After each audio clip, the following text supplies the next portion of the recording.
Again, thanks for coming to Military Dinner Table Conversations. We're going to talk about PCSing today, and I'm joined by Megan Harless. She has been in the PCSing space for quite some time, and I don't want to miss any of her credentials, so I'm going to let her introduce herself, but she's going to share just a brief background of her experience with PCSing, offer some information, and then we'll get started with kind of the that interview process. So Megan, over to you. Hi, everybody. Thank you for joining us today. So, as Jennifer said, I am Megan Harless. I am a PCS reform advocate. If you remember about 5 years ago, there was an open letter, turnchange.org petition that kind of went a little bit viral, calling for more accountability and transparency of this moving process that we go through. I was the one that kind of wrote that and got it started. So, from then, I've worked with Congress, members of moving industry, US Transcom, our services to try to help improve this process that we go through and help improve the experience that our families have. I'm a prior transportation officer. We spent several years as dual military.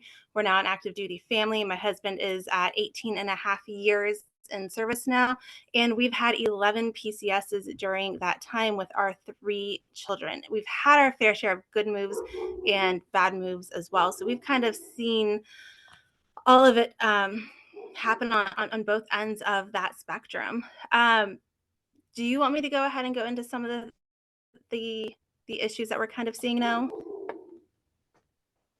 Sure, yeah, go for it. So the part of this is to understand people's past experiences with PCSing, but also to inform you a little bit about what's happening in the space. We don't have to go into the weeds of it, but just what people might experience in the future. And we will be asking some poll questions, like I just launched one, and one of them might be talking about the thing that you're about to ask or to share, but feel free, Megan, go for it. Yeah, absolutely. So some of the things that we're kind of currently seeing some of our families experience is we know the we've seen it twice this year. The Air Force did it, and then the Army did it, where the Air Force kind of halted moves this summer. Air Force halted moves. Army rescinded some orders due to the possible government shutdown. We find ourselves in that similar thing. From what I've seen, the latest is that we still don't have a budget passed by Friday.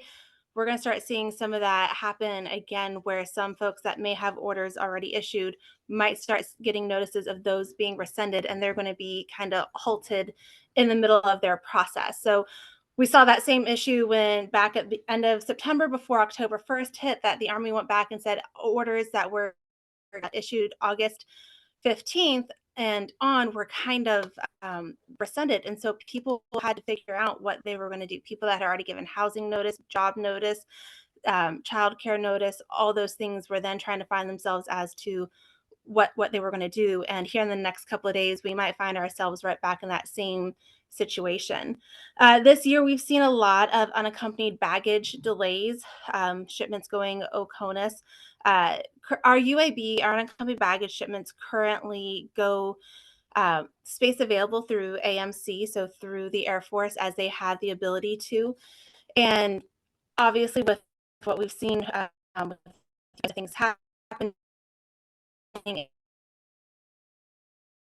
it's not to see that some of those shipments are delayed. The only thing that kind of happens with those shipments being delayed is that because it's the government delaying those shipments, there is no eligibility for an inconvenience claim happening then. So a lot of families that thought they'd get their basic necessities within 30 days, be able to live off of those till their shipments arrive.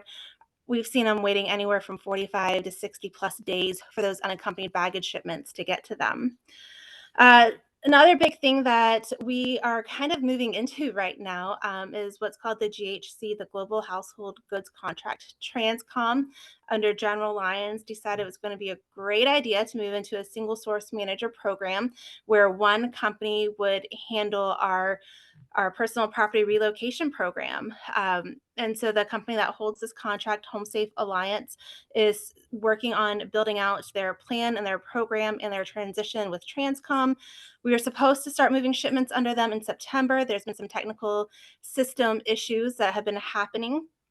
And so that's been delayed. They are still hopeful to start moving some shipments this year, but we know this year is almost over. And so we don't know if it's going to happen. It's estimated that next year during peak season, we're going to be running under both programs. So some of our friends will be running under the current program, and their neighbor could be running under GHC. So it's going to get a little confusing for a while until people kind of learn and understand what both programs are and why we have two programs next summer. But there's a lot of uncertainty, at least from the industry, the moving industry side of things, as to how successful is this program going to be, because there's a lot of little issues on their side of the house with how things are going to operate. And so with where I'm at in my position, it leaves me wondering, like, is this really going to be a great program? Are we going to see it really get off of the ground? How is it really going to impact our families? And so there's just a lot of uncertainty that's around that program right now. Thanks, Megan. And so we're here to talk about the things you have experienced, but also to talk about the programs that are upcoming and hear what you think about those programs. So I asked two poll questions. One of them was, how many moves have you experienced? The other, if you've heard of this program. This program is upcoming, but we're really not sure what to expect, as Megan shared a little bit. The next question I want to ask, because there's many factors, many different areas of PCS moving. So there's like so many different topics. So feel free to drop in the chat any specific topics you want to address that maybe I'm not getting to, or what you're here to talk about, because that's the whole point of this. The first thing is the receipt of orders. And I wanted to find out if you all what is it your experience with receiving orders? How does that impact your PCS move? And so obviously feel free to answer this poll question, but I want to see if we can open this up to say, do you have any thoughts? Have you had any receiving orders on time comparatively to receiving them late, and how does that impact your move? Does anyone have any experiences they'd like to share? The whole point of this is to kind of hear from you all. So hopefully we'll get some, and if not this topic, I'm sure we'll have plenty of others to talk about. But is there anything that jumps out? Hello. Hey, hi, Carolyn. We moved this summer, and while I would say we received our orders timely in comparison to any other PCS move, this year was the first move that we did a full ditty ourselves. We're an 18-year Air Force family, 6+ moves, and this was the first move we said, you know what, we want to move our stuff ourselves. Some of that was based in history and not so great experiences, and some of that was just for our particular situation, moving ourselves made more sense. But one thing we didn't realize was that before you move any of your belongings, before you load a truck and get weight tickets and all of those things, that you have to have your orders. So we had moved stuff like a week before we had received our hard orders, which it wasn't a huge deal. We just weighed our stuff on the back end when we got ready to move it into our home, because we went into storage at our new location. But that was kind of a lesson learned that maybe wasn't as well communicated during the informational process at our outgoing base when they gave us our information about a PPM. Okay. Well, that kind of opens the question of if you get your orders last minute. Some people have shared with me that when they have orders last minute, they're given a move date, right? And that move date might not align with the order when that person is at, the service member has to arrive. So I just did a poll here, and I'll share the results really fast. How many, I don't know if anyone's had that opportunity where they got to choose when they do that, or have you been in a circumstance where you kind of were tempted to do it, or did do personal property or personally procured move? Is that the right acronym? Megan, what is the actual acronym? I'm like, PPM. Are you? Yes. Okay. Perfect. Okay. Oops. I think your connection might not be so hot. So, has anyone had that kind of decision where they had to choose between doing a PPM, or are you always able to kind of get that move date that you need? What are some experiences with receiving orders and move dates? Anyone have anything they'd like to share? We have Hi. always had, we've never had an issue. We're a family that's never had an issue with, being forced to make a choice. We've always gotten the date that we've wanted. Awesome. How about you, Isabel? Hi, hopefully my connection's okay. Was at a booster meeting. This is military life, right? And then I did not want to miss this, so I was a couple minutes late. But as a military mover, so Logs and Mill Moves, full disclosure, your veteran / mill spouse owned moving company. What I've seen this year is that folks who were forced into a PPM situation in 19, 20, or 21 have started to elect to just do a PPM. So once they jump into that PPM world, some folks are realize it's about half and half. Some folks realize I definitely want to do this all the time. And then other folks realize that's a lot of work. I don't want to do that ever again. And I think Megan's kind of seeing the same thing. We're getting folks that you've got an increase in PPMs, and then about half of those are going to stay for the long haul and realize like, this is what I want to do because I have complete control. And then other folks it was a really difficult PPM for them. So they're like, I'm never doing this again. Like, I don't want to load and pack boxes. Yeah, and that makes sense. If they've done it before, they kind of get that. Kelly, did you have anything you'd like to share? Sorry, I'm outside. So I will say this move, we didn't have any in that part of the process, any delays, but on a previous move, our problem was with the pickup. There was a situation where multiple days in a row, the driver was coming and then no-showed and no-showed and no-showed, and it ate through over 6 days of buffer that we had built into the process. And so my husband thought I was crazy at the time, and we ended up eating through the whole thing and having to do a crazy thing with housing and got the president of the moving company. I don't remember the company off at the moment. I could find the paperwork. And they ended up paying for extra days of rental, fees we incurred, move out clean. So like this time that wasn't one of the problems. There were others, but it has happened. And I know others have happened before where they say they're coming or they're in the area and you get ghosted. And I know that's a consistent issue I've heard from others as well. We've experienced it. Being ghosted by moving companies like that. So like, yeah. So like we'll get a driver. Not Transcom. Yeah. Transportation will assign you. Yeah. So like you'll get a driver and you'll get told like, hi, I'm, Joe or whatever. And I'll be there like tomorrow at like 10 a.m. Nobody comes. It happens. We call dispatch. We called all day. We finally get someone like, oh, they're supposed to be there like by this mid-afternoon.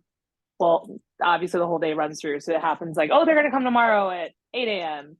It happened, I think, 4 or 5 days in a row that year. And to a point where they were still in Colorado, it turned out. They were just saying they were in California. We were at Vandenberg.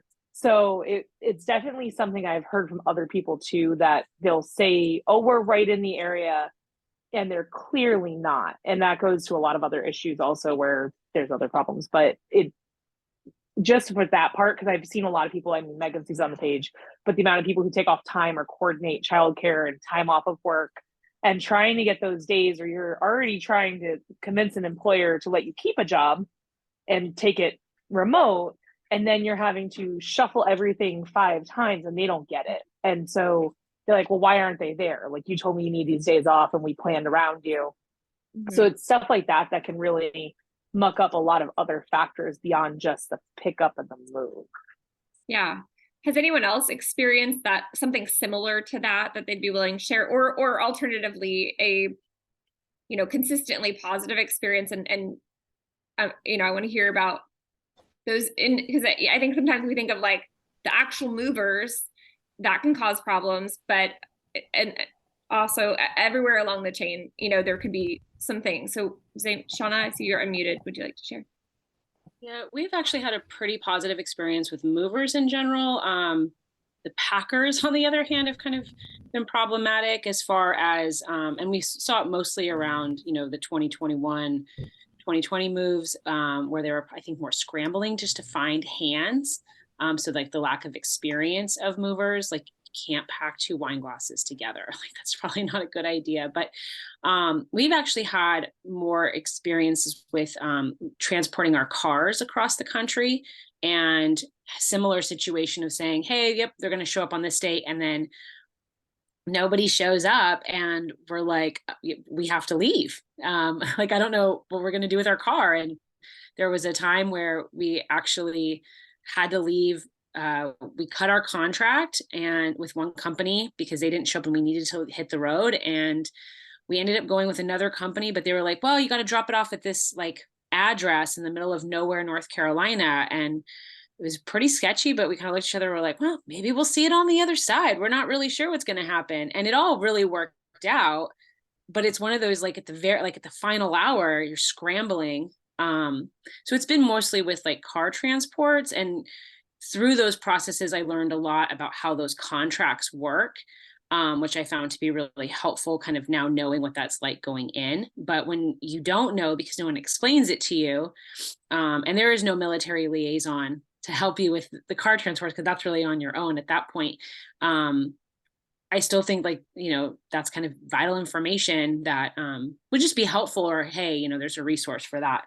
And some reputable companies, because we're probably not the only family who ships cars, right? Yeah.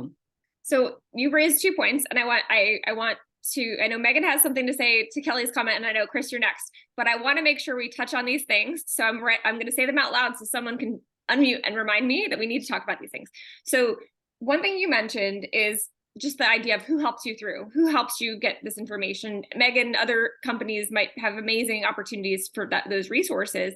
But that's just a great question. Who in theory is Transcom hoping will get you that information? The other question that you bring up is just really like costs. What's the cost of these moments that go up and down? Did you have anything else you wanted to share? Or if not, I'm going to pass to Megan, then Chris, we're going to come back to you because I know Megan wanted to say something really fast. Megan, feel free. Oh, anyone? I think you're frozen though. So Chris, do you want to unmute since Megan is frozen? Yeah, I don't mind. Okay. This goes kind of to Kelly's comment, and her describing that the moving company was kind of misrepresenting the status of the move. I think that's probably not exclusive to military moving companies. It probably happens to all moving companies, but I think the missing element is, I think a military family has a unique moving experience in the spouse is probably trying to secure or assure their future employer, if they're landing with employment, that they are going to have stability as an employee, because there's already a stigma that they don't. I think the service member, in my experience as a service member, very often you're hitting the ground running, maybe little turnover, and a lot of times the unpacking or house organization is kind of left to the spouse, and especially if they're trying to find employment at the same time and the status of the move is misrepresented, that creates like a really perfect storm of things outside the family's control that makes the stress go through the roof. And from the outside looking in, especially when you're talking about a civilian employer, it reinforces stigmas, and it works against the grain of trying to find employment for military spouses, because they show up with a mark against a record from the get-go, I would imagine. Thanks for sharing. Yeah, Megan, I know you were going to also address Kelly's statement as well. Are you see how your connection's doing right now?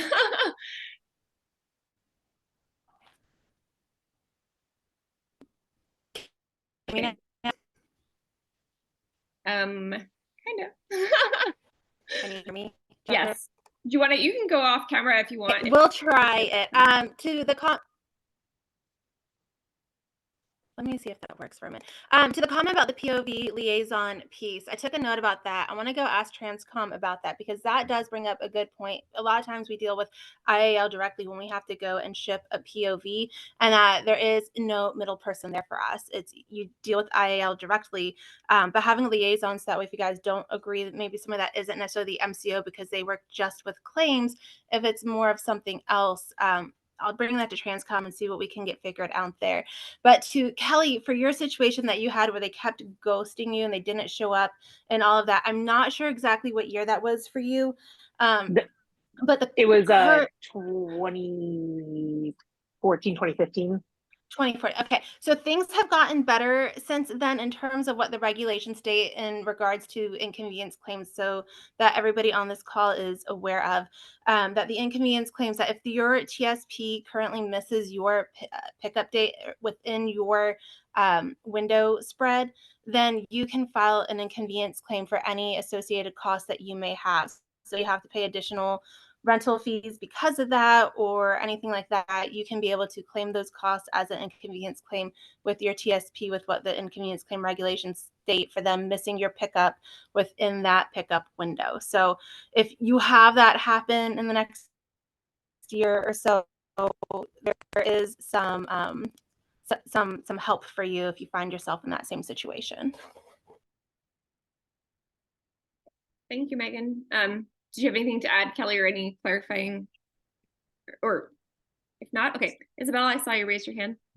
Yeah, and just as some information for everyone, basically the FMCSA website allows you to look up your mover. So if you guys, I don't know if you talked about it in the first few minutes or not, but anytime that you're going to go outside of that, of the DPS service or any parts of your move, make sure that you're checking the FMCSA website so that you know that your mover is vetted, so that you can look to see the history of your mover, know that they have a DOT number, that they're actually operating legally.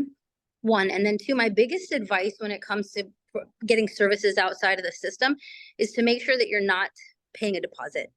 Most reputable movers are never going to ask you for a deposit. You're going to pay either on delivery day, that's like a commercial move, COD, or then you make arrangements, right, to finance your move however you need to. But that's one of the red flags to look for. I'm not saying all movers all the time are going to, it's going to be a bad actor if they're asking for a deposit. That's not always the case, but it's a red flag. So make sure that you use that FMCSI or reach out to us at Logs and Mail Moves. We can do those things for you. Megan's page is a great resource for, find those links and places you can go to figure out if things are legit or not. Awesome. So I wanted to make sure we touched back on the things that came up earlier and in the chat as well. So I know Jennifer in the chat mentioned that other things maybe caused you to have to think about or having these decisions where you're not sure if you're going to arrive at your duty station on time or, making these kind of decision points. Can anyone, I mean, obviously I don't want to put you on the spot, Jennifer, you don't have to share, but if anyone has any other besides orders or delays, sounds like availability of movers can be an issue, availability of packers, and of course during the pandemic, if anyone wants to either share about those different, maybe even a move that happened pre-pandemic at post, maybe even now to compare those experiences, if anyone wants to share on that very broad and somewhat complex question I just asked. I don't mind. Yeah, I don't mind sharing our experience. I talked to Megan a little bit about this, but it was in 2020 when the shutdown happened, and everybody was kind of at a stop move. My husband got an ETP for us to move, and we had orders and everything on time, and we kept asking, hey, when are we getting like the movers, the move dates and stuff? When is all that happening? And they kept saying, it's coming, it's coming, it's coming. The company has to find them or something. And I think we were about a week out from us closing on our house and 5 days of us needing to be out of our house. My oldest son was in the hospital, which, it wasn't for COVID or anything. It was for some serious medical testing that we needed to get done before we moved. And I remember my husband visited us at the hospital because of COVID restrictions. He can only come during certain times. And he was like, hey, I need to talk to you outside of, our son's room real quick, and said, we don't have movers. And he's like, I'm pretty sure we're not going to get movers. So we are, so it's like a lot, during that time. Jennifer, we're an EF&P family, so it's like even more stressful. And then we got home the next day. And then I think then the following day we found out transportation told my husband, they're not finding movers. You guys need to do a full ditty. So we had to pack an entire house in 3 days. And it didn't help that not only did we have the pressure from not having movers, but we also had the people who were buying our house, their real estate agent was awful. And so it was a lot of scrambling and trying to find pods, trying to get supplies, and everybody knows moving's not cheap. So it was very stressful. So that was our experience. So sorry to hear that. I'm sorry to Yeah, happen. It's it's very all right. stressful. I mean, any move can be stressful, but that seems like, perfect storm of circumstances with COVID and all of that. Has anyone had any experiences that, obviously not many people have done PPMs, but and Megan, maybe you can talk about this if we have good connection. The household, the contract that's coming up is essentially, I'm going to simplify it. It's similar to like a privatized housing contract where it's a single source, one person managing all of the moves that essentially Transcom does right now. The concern is that if people don't participate in this program, that there will be fewer movers to help everyone move, making the personal PPMs possibly more common or more of a default. So a question I would have for you all is, if that was going to happen, what would your questions be? What would you want to know about? What would your concerns be? If you were to be told, no, most of the 50, let's say, I'm going to be arbitrary, 50% now of people are going to have to do a PPM. What would that be a concern? Is that something that you're okay with? Carolyn? Yeah, I guess if I'm understanding what you're saying correctly, you have that single point of contact and they kind of coordinate with all the different moving companies. But there's the possibility that if it's not utilized, then we have less moving companies signing up for this kind of portal experience. So then we are forced into PPM moves. Is that correct? That is a concern, a stated concern from the industry. I don't know how that's not necessarily what we are experiencing. We don't know, but the question I would have is for you is doing a PPM something that is feasible in your circumstance? Is that something that you all would have a question or concern about? So like in Jennifer's instance where she had 5 days to pack her whole household, she had other things going on. My concern would be the notification timing. So like, when do we find out that there are not going to be movers? What's the cutoff date? Because we moved we maxed out our weight. I think we had 17,000 pounds, my husband and I, and we have a 14-year-old son. So like, we were the moving people. Not every family is structured like mine. A lot of families have very small children. So then there's childcare to get that stuff accomplished. And there's, arrangements that need to be made and getting the proper packing materials. And I think that is probably the biggest stress of all of a sudden finding out that you're going to have to move yourself, is procuring all of that stuff, finding the truck or the pod service that can come get you, and then finding the time to do it yourself. Because I don't work full-time for a packing company. While I can do it very quickly because I have a lot of experience between college and 18 years with the Air Force lifestyle of packing boxes, I can do it. It's not enjoyable. I don't know that I could have packed my whole house in 5 days with a child in the hospital the way Jennifer had to. I don't think that would have been possible for us. Thanks for sharing. Megan? Yeah, just to add a little bit of context to the GHC and the PPM realm of things. The first thing to know is that our payout of what we receive for our PPM isn't going to quite be similar to what we've seen over the last couple of years. So we are paid at 100% of the government's constructive cost of what they pay the moving company. So whatever it is that Transcom is agreeing to pay the company Home Safe Alliance per shipment is what we would receive for that. What that amount is per shipment, nobody knows right now, and nobody is probably going to know what that amount is until we have families that are signed up to do a PPM and we start seeing some of those rates come out. And in terms of when you're notified as to you have to do a PPM, there's a lot of that kind of go in, we need to look at it as two things. The member elected TPM, where we decide Hey, Megan, you're kind of breaking up. Start planning however. Megan, you might want to turn off your camera because you're, yeah, there you go. My video off. Yeah. Is that better? It is, yeah. We can hear it. We can hear you. Okay. Choose when to start. Oh. Okay, you're okay now. When you can start doing your PPM and planning and prepping for it, then there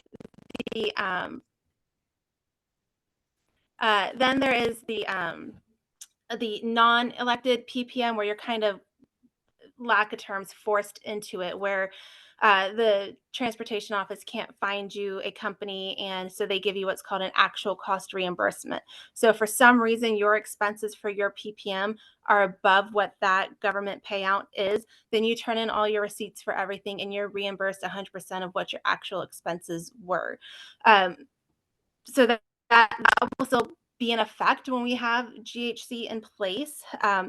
There hasn't been talk of what that notification date is, as to, is it when you're, so many days in front of your, requested pickup date? Is it by your requested pickup date? We've seen where people have, like Jennifer had, where within 5 days they were told that there isn't a moving company coming and they had to figure it out. We saw a lot of times during the past couple of years with families that were going Oconus, that needed to be out of their house, that needed to report, that they did a lot of packing their stuff and putting it into a storage unit, and then having a neighbor or a trusted friend be at the storage unit when a company could actually get assigned to them. So there's a lot of, again, uncertainty. PCSing, there's always so much uncertainty. So there's a lot of uncertainty with that PPM as to when that notification comes out that there isn't a company coming and you need to do your PPM. Thanks, Megan. Isabel, feel free to add. So I just want to add, so in terms of PPMs, I know what we don't know about what's coming in terms of the GHC is that availability, right? You talked a little bit about how the network may struggle to be available for GHC, and that's because there's some issues with pricing. So those of us that have looked at it have said, hey, for the job that I do, I can't quite work with that. But here's what I'm here to tell everyone. You can PPM on your own within that budget. I know that because that's what we've been doing for the last year. I booked 2 moves today for movers in the wintertime. You can do a PPM, take your budget, right? The normal move that you would have had in DPS, they're going to execute X way. Take your budget, call Logs and Mill Moves or a mover you trust, and use your budget to get a full service move that you completely control. So you're controlling that pickup date, that drop off date. Your mover, Logs and Mill Moves knows ahead of time, right? That sometimes you're not going to be able to secure the house. You're not going to get the keys for the house in time. And so we already know to work with you within 1 or 2 days. We don't take issue with that. So what I want to make sure that everyone understands is that in the future, because some things are a little bit uncertain, know that there are other ways for you to advocate for yourself. Take your budget and go get a mover and do your move on your own. Again, I booked 2 today. 1 needs storage. We can work with that, and storage in a way that doesn't require your items to be handled on and off without supervision. So the big thing that we pride ourselves on is having quality controllers. And then the out-of-pocket costs, right? That's one of the biggest issues with the PPM move. Logs and Mill Moves knows how to handle out-of-pocket costs and how to help you make sure that you have the things that you need while you're moving. Because I'm on my 13th PCS last summer. We're still an active duty family. So we get all of those things about what makes things difficult. I was $10,000 out of pocket for our dog on our last PCS coming Korea to here. So hearing that, like, now that's gonna, like, there's some relief coming for those of us who have pets who travel with us like family. We get all of those things. So biggest takeaway, you can PPM in this future that is uncertain. Know that you can PPM and you can do as much or as little as you want. You can pack your own boxes and then just hire somebody to haul it. Or you can just say, here's my budget, right? Like, please do the whole move for me. Thank you, Isabel. Appreciate that information. I did launch a poll question about out-of-pocket costs. So I'd love to hear people's experiences about what they've had. I'm sorry, I saw Lakeland. I'm sorry. I thought you unmuted for a second. Sorry about that. But if you have any experiences with paying for things out of pocket, times where you've not had to, or times where you have. What is the biggest expense that you've experienced that was kind of maybe surprising to you, or something you've come to experience? If anyone has any stories they'd like to share about expenses. If not, that's fine too. Rebecca? No, I mean, I would say, oh, sorry. No, you're fine. You're No. fine. We'll go to Rebecca next. I'm sorry. I would say, like, for us, again, being an EFMP family, for our out of pocket, I mean, besides the fact that we had to drop a lot of money to do a sudden move in 3 days, but for us, it's paying for extra prescriptions. Because I mean, as you know, Jennifer, like, we have a lot of wait times. We have a lot of uncertainty when you're in EFMP, especially when you have certain medical conditions and stuff that require medications. So for us, it's trying to ensure that we're timing the refills and everything, and that we're getting enough to get us to the next duty station, because a lot of our kids medications and stuff we have to get from outside pharmacies. We don't get them at MTFs and all of that. So that would be our biggest cost. And then also too, since I have kids with food allergies and I myself have food allergies, it's finding food on the road or carrying food with us while to try to keep the costs down. And so, yeah, which I don't know if anybody else ever has those issues like we do, but yeah. Absolutely. Rebecca, did you want to share? Yeah, I was just going to say we have done 3. Well, we will be doing 3, including the Oconus to Conus moves, and the costs associated with that. So the first time we moved Oconus to Conus, we were in a very low cost of living area, and that was fine. And last time we went into the DC area, and we were prepared, had saved, and still were at like 0 savings by the time we were done with that, which was fine. We had some friends that moved last summer, several friends that moved from Oconus to the DC area, and it was not fine. Of course, the housing costs had shot up and there was just no housing to be found. And so everyone was pushed well beyond BAH, hadn't been shifted yet.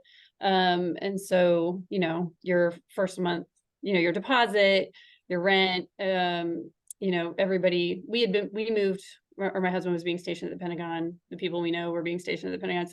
So housing necessarily, right, with that. So you can try to get on base somewhere else, one of the local bases, but everyone ended up renting because of the waiting list. So just all the deposits. Also, you can put one car in storage. And so a lot of people come here either selling both cars. They might have one car, but normally there's also a car to be purchased. Of course, the cost of cars had gone up as well with the whole chip shortage. The expenses going Oconus to Conus are I don't know that everyone's properly prepared for that. Even just made aware of just how much money that can cost to come back. And could I ask a follow-up question? I know, are you Oconus right now? Yes. And have you had, I know that the COLA changes have happened recently. Has that negatively impacted your experience or were there any cost offsets for that Oconus move compared to local Conus moves?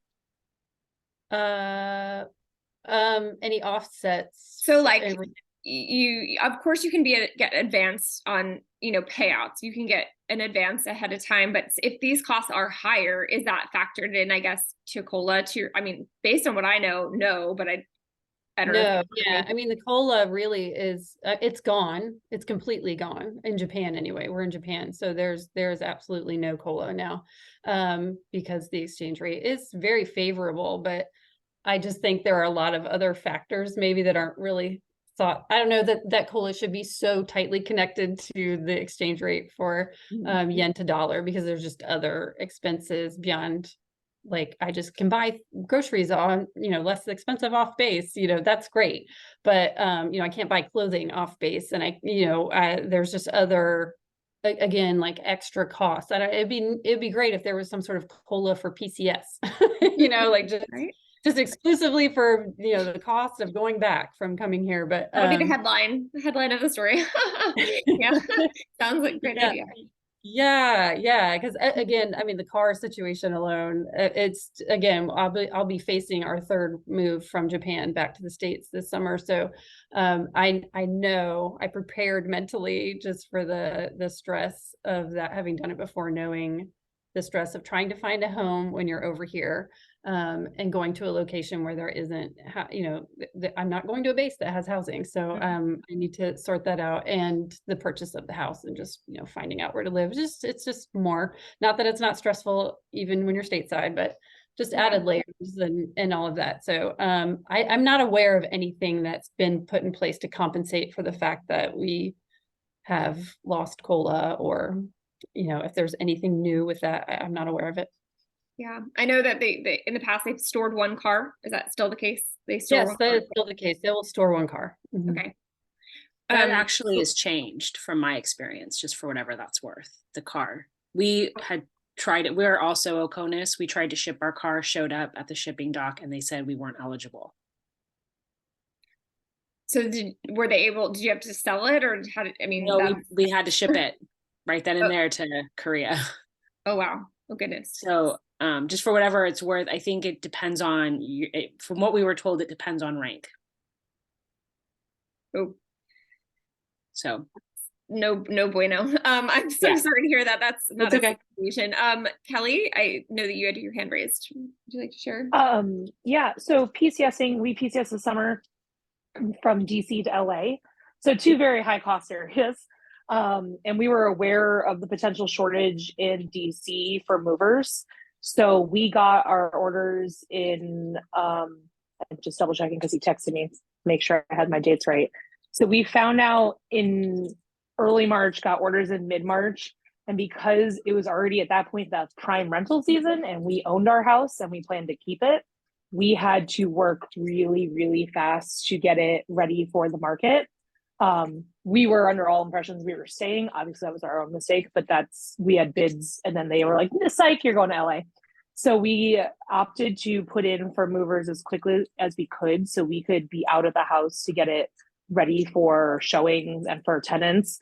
Because if we waited, we'd miss the rental season, and then we'd be off if we end up PCSing back or other things. And so that incurred for us a situation of trying to find housing locally. Luckily, we had friends that had a basement, but in terms of arriving in LA, they closed the LA base hotel. So there is no TLF of any kind. It was also, surprise, Taylor Swift at so the Swifties were in town, and all hotels were like, we're not doing military rates. It's going to be like $300 a night for anywhere nearby that had any kind of kitchen or anything that would work for what we needed for commute distance, etc. So we were in a hotel because of the wait for housing here. They wouldn't even though we got into town early, because his report date wasn't for another week, they wouldn't even tell us where we were on the list until we officially were there. And then we still had another 6 weeks in a hotel. And so we were very lucky we were able to negotiate, because like I've worked in conferences and events. So like I went to the hotel and was like, look, it's 2 people, no pets, no kids, like we'll be easy. Can you work with us on a rate? But I know a lot of families that are coming, and that's a repeating issue, is that especially in the LA area, that the hotels are out of control. And it really hurts with the move cycle. So the cost for hotels in LA, I know in other cities, like I know Washington, there was the same issue where they're not honoring certain rates or working within the budgets that are necessary. We were lucky we were able to get a kitchenette, but I know a lot of families that couldn't, and there's not many hotels near the base that are commutable that have a kitchenette. I will say, personal anecdote, the 3 hotels that are closest to the base that they recommend, 2 of which that have kitchenettes, have a very big homeless problem. So like I was accosted multiple times in the time we were there. And so it's just things that add to the process, that add other stress and safety and security that cost. Hotels, I don't think we found anything during the week the Swifties were in town, for under like $300 a night. So that was also really stressful. And I'm, as far as I'm aware, the buildings are still unoccupied at Fort Mac. They're talking about turning them into other accommodations, but a lot of people have been like, can we please have it at least for PCS moves or something? Wow. Taylor Swift might be great, but not for moving. Heather's had her hand raised, but then after Isabel, I'll go to you. Hey, Heather. Hey, sorry, I was juggling bedtimes on solo parent ops. So, and we've had a stressful week here with the loss of a pet. So I had camera off so I could do all the things, right? Because that's what we do. I just wanted to chime in about like some of the specific stressors of moving. We've done an CONUS combo 4 times in the last 8 years. So we went from Florida to Alaska, not the good Alaska with Target in Anchorage. We were like interior, far away Alaska, and very remote. And then from Alaska to Alabama back to Alaska, lucky us, and then Alaska to the Hampton Roads area. So we've fully crossed the continent. And our first version of that, our orders were delayed because of EFMP holdups. And yes, I'm back in the lower 48. It's so great, Megan. I have like 3 Targets by my house, and I like just make up reasons to go like, oh, I need toothpaste. I can get that at Target.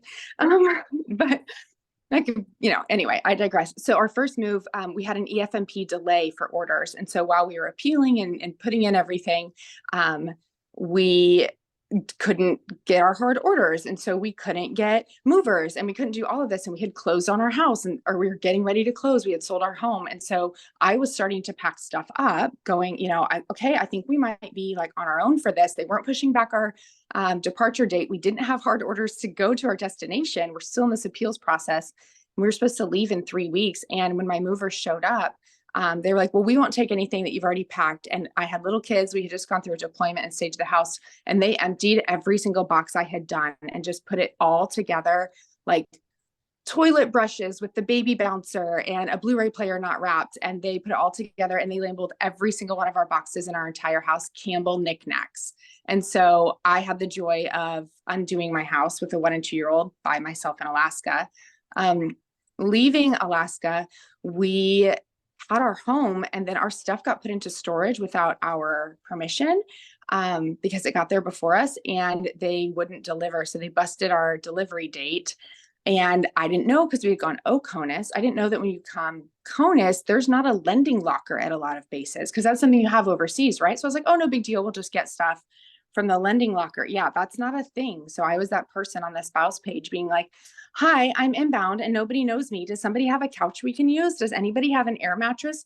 Because these are things I own. And as a young family, I couldn't afford to just go purchase, right? So I had to fight with the company for an inconvenience claim, fight with things that they, in 21, going back to Alaska, we were in Montgomery, and Montgomery is where one of the schoolhouses are for the Air Force. And there are 3 different major schools that move during the summer on top of your normal PCS, like summer PCS. So it is insane trying to get movers there. And between late April and early September, and every single company was declining us. And finally we got approved. We were at commander's course, and we had to give power of attorney to my parents because we were in the middle of the Pacific at commander's course, and my house was being packed up. They showed up with a truck that had someone else's stuff. We're a family of 5. I said, nope, we need the whole truck. They're like, well, we think it'll fit. I'm like, it's not going to. And like, it was just stuff like that. Right. And so it didn't fit. And then they had to rent a U-Haul, and my mover's telling me, my driver, that it's now out of his pocket, and part of my stuff's going to be stored here, and part of it's going to Florida, and then we'll get the rest of it later. And then they lost it and couldn't tell us where it was.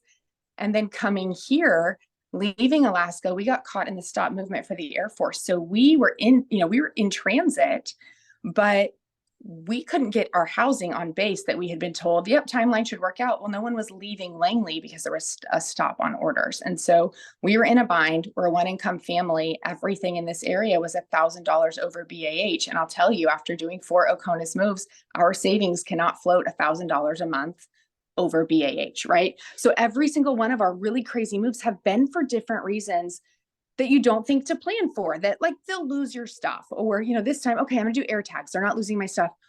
Oh, we can't get a house. And then being told, well, you need to prove that you're looking for housing, saying that you're on the housing wait list, that you've accepted an offer, that doesn't count. So I had to call landlords and tour houses so that I could get an emergency extension for housing to prove. And I was like, I have to call people whose home I'm not going to rent to prove that I'm looking for housing, even though I have promised housing and I'm waiting.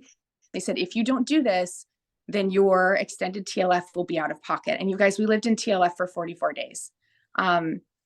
So it's just things like that, right, that make it really, really stressful. And filing an out of zone waiver for my kids to go into school, and just all of these things together, and difficulties with the car shipment, and then finally getting in the house, and then it wasn't clean. And they said, yeah, we don't clean them in between tenants. And yeah, that's on you. And then our dog gets here and we have to put the dog down because he got sick over the summer. Like all of these things, right? So these are really stressful events. I'm sitting in my stairwell because every single room I think still has one of that like catch-all box, right? That's not unpacked. But then we're turning around, we're moving in 7 months. I'm moving again. And so these are the kinds of things that make it really, really stressful for families. These are the kinds of things that make it difficult for us to get our feet under us. And for me, going through Alaska and Canada, nobody could give me an answer about what our housing or our food allowance would be. I was like, hey, do you get the OCONUS rate, for going through Canada? And everywhere I asked at our sending base, and they said, well, that's determined by such and such base. They'll determine it. I'm like, okay, that's great. But like with the kind of work I work in, it's important for families to know what dollars they're working with. Like you should be telling people. And no one could give me a straight answer. It was one of those, well, we don't know how much we're going to reimburse you. We'll submit it and we'll see. I'm like, right, but I'm crossing the continent with a family of 5. I need to have a plan so that we can pause along the way and not have to do 400 miles a day, because we're allotted 13 days. And I don't know if you've ever driven 400 miles a day for 13 days. That's like a lot. So it's nice to maybe do like 1,000 and then stop for 2 days, right? So you have to budget for that, and it's possible, but you have to know that number. And if you try to get a hotel room in Alaska or Canada for the CONUS price, please let me know where you find it and if it's reliable, because I'm going to tell all the people, because that's not it, right? So we were looking at $4,000 out of pocket if they give us the CONUS rate. Well, then when you get that reimbursement, it just goes into your paycheck. So now you have to pull the LES and see if you can track down someone to give you the itemized of what part of it did they miss, right? And all of these things, while we're trying to unpack, we're putting our dog down. My husband's integrating to his new job. He's on his 5th TDY since we got here in September. Like these are very real things. We were starting school from TLF and he was TDY and we weren't even in process. I couldn't even go to the clinic when my daughter perforated her eardrum because we didn't exist yet. These are the things that make moves difficult. These are the breaking points for families like mine. And I know all of the resources, and I still have had a very, very difficult season, right? And each one's been different. So I think it's important to know that even when you have like these things you can plan for, the next one's going to be a nightmare for some other new, what's that saying? Like, oh, what fresh hell is this? Like there's gonna be fresh hell. But so sorry that happened, Heather. Like that's just terrible. It feels like all of the bad things I've ever heard in my experiences were combined in your move. So I'm so sorry to hear that. I want to be, I'm learning lots that I can help other people with. Like someone told me last week at a conference that when you are in transit and you are living in TLF, did you know that you are considered homeless? Goodness. And if you are considered homeless, then you qualify for homeless protections for your children, including free and reduced breakfast and lunch for the entire school year with no additional paperwork required. Interesting. I did not know that at the time. I know that now, but these are these things that we learn, right? How many times have we been homeless? Yeah. The salty ones, we need to tell the newbies, right? Because now we're salty and we're mad about it. So we want everyone. We got to tell the people. I want to be respectful of everyone's time. We have a few Austin. minutes left. I do want to ask one last question if anyone wants, and anyone can hop off at any point. I'm here to listen and learn about your experiences so I can stay on longer if, although the hour will be up in a few minutes. I wanted to kind of get towards some solutions. What are some good experiences or things that you have taken advantage of that really made it easier? Or what do you think the DoD could do to alleviate some of this? And if you don't want to raise your hand to share, feel free to pop it in the chat or send me an email. I want to hear, what you think. Is there any way to ease this other than not moving? What are some Megan's ways? page. Pardon me? Yeah, Megan's page. Megan's page. For sure. I think for me, as each move has been a little different, right, with what the pain point is, having access to the information that you need to find. I shouldn't have to call 4 bases to figure out what our per diem reimbursement's going to be, right? Someone like, I'm sorry, that the finance office should know straight up. Like when I call, or, the moving office, when I call, they should know. But having standard operating procedures that we can refer to, maybe find online, that'd be great. We'll save everyone time. I'm not going to call you. Have it available. Megan, does that exist on Transcom, and or is that part of this new contract that they're going to be like a resource in this way? I'm sorry, Heather, I didn't realize it was resource on. So like what Heather was saying about providing some clarity of these policies, is what she was sharing, is that available on Transcom's website right now, or any resource right now that maybe is just not publicized? And or is that creation of a resource or being the primary resource something that is included in this new GHC? Your knowledge. No. So what you get from Transcom, what you get from GHC, or what you should be getting from the GHC contract is the counseling and the information that similar to what we get now from our transportation offices, just about physically movement of your household goods. Anything additional to that, like being homeless and getting the free and reduced lunch piece, all those other things about spouse employment, licensors, things that get transferred over, none of that is really consolidated into one easy to find location. It's all piecemealed out there depending on what you need but from Transcom and GHC, what you get is your standard, this is how your couch is going to be moved, and this is when you should expect your couch to arrive, kind of thing. Okay. Did anyone else, and I'm sorry if you have more to share, did anyone else have any resources or positive solutions? One of the things I'm sorry, go ahead. I can't find my hand, so go ahead, sorry. No, I can't find mine either on my phone. No, you go ahead, please. No, all I was going to say is what I found really helpful is I'm a pre-packer, probably to an excess, but I have had it where I have had movers similarly say like, well, if you packed it, I can't take it. And so what I tend to do is once when they do their walkthrough to kind of assess, I ask if there's a way I can pick up boxes ahead of time, and I don't close anything. I just literally leave them all open, but they're packed for the most part. And typically I've actually had really good luck with that. And I've also been able to take whatever standards or not standards, but like whatever rules they are for the packing stuff. I just become very well aware of them, and I have them with me. So when I have someone say to me, hey, I can't pack that, I'm like, oh, actually you can. And it says so right here. And kind of looking at it like, you want to be done with this, I want to be done with this. How can we come together and do it? And I've actually had really good luck with that with movers and packers in general. It takes a bit of extra steps, and I know not everybody has that. But that's something that I found really helpful in kind of alleviating some stress of mine. And I also start like months in advance for my own sanity. I love that idea. I think we often hear tips and tricks for the military service members and families to do, but what is something that you think that the DoD or Transcom can do? I would not just you, Shauna, anyone, because I think that that's the piece that's like, we can do the workaround a lot. The workaround's fine. We're working around something that is not functioning, but are there any solutions that you've seen, or any good best practices you've seen? And Isabel, I see you're unmuted. I don't know if that's to you, or Shauna, if you want to add to what I was just going to say the last thing. I think what I would think would be really helpful is because some of that information is just, you're inundated, right? There's a lot of wording and everything. But even if it was just like a one pager of like the main highlights that they could provide, right? Families of saying, be aware of this, this, and this, or these are your basic Bill of Rights.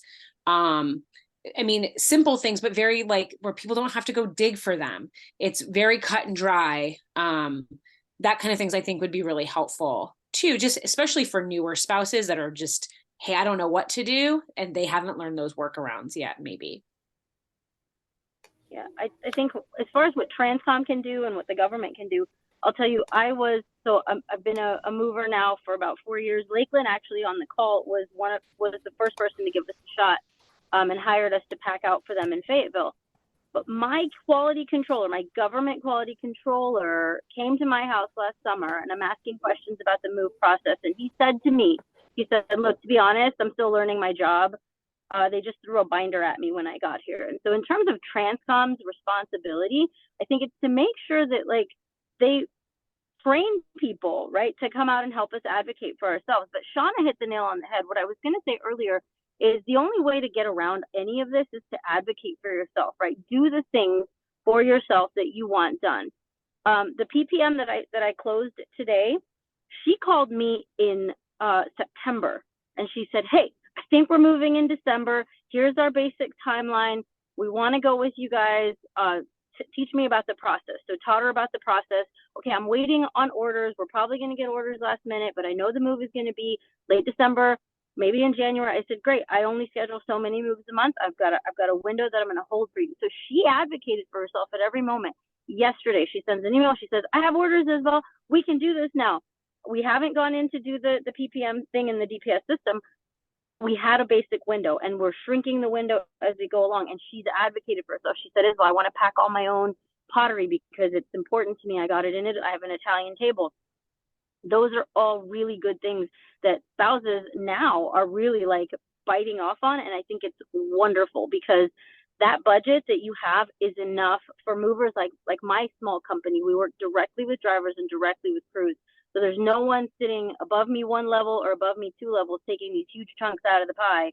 There's enough for you to move comfortably and get it done exactly how you want it, the dates that you want it. Like Shauna, I want to pre-pack these things. I want to take these things with me, or I want to watch you pack these other things. Like you can take complete control because even when it comes to, like you were asking, Transcom's responsibility, we can't be sure that they're even doing the things that they're supposed to, because to be honest, they don't want to be in the household goods moving game. They have to be because they have to move us, right? It's a quality of life issue, but they don't want to be. So when you know that, right? When you know that, advocate for yourself, step out of line, do that oddball thing, and then hopefully that's the thing that becomes the new thing, right? Because some of us that are already doing it outside the system know that we can do it better. But definitely love your comments on Bill of Rights, Shauna. And so Logs and Mill Moves, we'll do what we can to make sure that we add some of those informational pieces onto our website, just so that we are doing the things that mill spouses want, right? And we're getting them the links and connections that they need in one place. Like you can already go to Megan's page. It's incredible. There's a ton of resources there. I think everybody on this call is probably already on the page. But yeah, we're excited. We're working with Megan now. We're super excited because, you know, in terms of advocacy, she's really done a great job of making sure that spouses and families know. And there's a new crop every year, guys. Like every year we've got new soldiers that come in and they have spouses, and it's like you're having to reteach every year, but it's because there's a brand new cohort every single year. So those of us that have done it, that have, you know, we're 21 years in, you know, it's on us, right, to help teach that next generation how to do this and do it well and to advocate for themselves. We don't need another boot camp. Like we don't, they're just the one. I want to be respectful. If anyone does need to drop off, I really appreciate everyone's comments, but if not, we'll keep going. But Kelly, would you like to share? Also, I want to ask if you could put in the chat before you start sharing, Kelly, if you were to have a tenant bill of rights, that's just Freudian, a bill of rights for for moving, PCSing, what would you want to see on that? What type of information? If you don't mind putting that in the chat, feel free to just drop all your ideas in there. But Kelly, I'll let you close it out and then we'll wrap up after Kelly's comment. I think something that could help with easing minds and just making the process a little smoother, if there was like a view only mode of the system, and I say the system because I don't know the term, but where the move talk to the base and talk to everywhere, where everyone's supposed to be notated, because we found out after spending hours and hours, because we had a lot of small things compared to what other people have said on this call. I feel lucky, but we still had a hell of a move, but on different ways.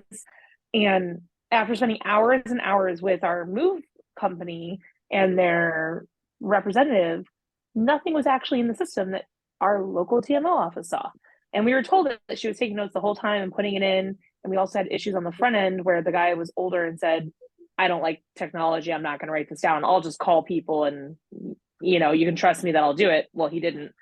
And so I think if there was even a view only mode that we could see that when we make calls, they're logged, or when we say like we've had an issue it's been notated so you can see that it's worked on or followed up. I think that could alleviate also a lot of the phone tag we all deal with, because we're calling people in random time zones and, you know, Oconus to Conus, and just trying to deal with even call centers where they might work 24 hours or they don't. That could at least alleviate a lot of the worry of, did this get notated so I don't get screwed on the back end because I did everything I was supposed to, but it didn't get logged in the system. So now I'm trying to prove after the fact, even though I did everything Megan and every other office has told me to do, and now I'm still screwed. I think that could be something that could be an easy, like, the technology is there to do a view only, or something, or where you get updates and get CC'd, like an entry has been made, ticket number that says on your move, and your move number, your GBL is in there, just so we can see that the things are being recorded and be able to follow up. I think that could be a big help in a lot of issues. Yeah, I appreciate that. There's transparency. So I guess that's one thing that the single contract might be able to do versus the way that they're doing it now.